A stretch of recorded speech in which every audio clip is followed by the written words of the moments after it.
The silence of January has been broken by the first signs of life. In our last journey, we sowed the seeds of a future harvest. Today, we move from the act of planting to the art of nurturing. Bringing life into the world is only the beginning. Sustaining it through the final weeks of winter requires a watchful eye and a steady hand. In these short winter days, the sun is a fleeting friend. For a seedling, a windowsill is often a siren song offering light that is too weak, leading to leggy, or stretched stems. To build strength, aim for 14 to 16 hours of artificial light daily. Keep your light source a mere 2 inches from the leaves, raising it only as they reach upward, ensuring every sprout grows stocky and resilient. Water is the essence of growth, but in excess it becomes a thief.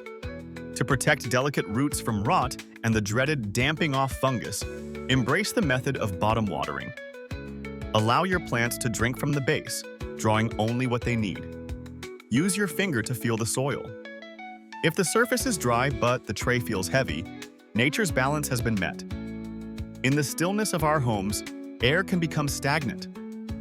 A gentle breeze from a small fan does more than prevent disease.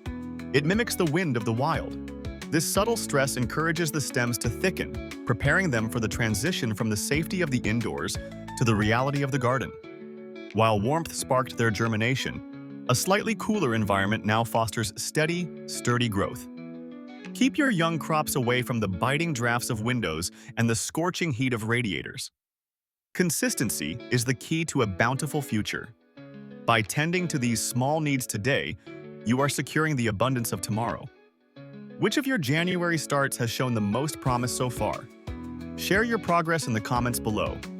Join us next time as we prepare for the first transplant. Until then, let your garden and your patience grow.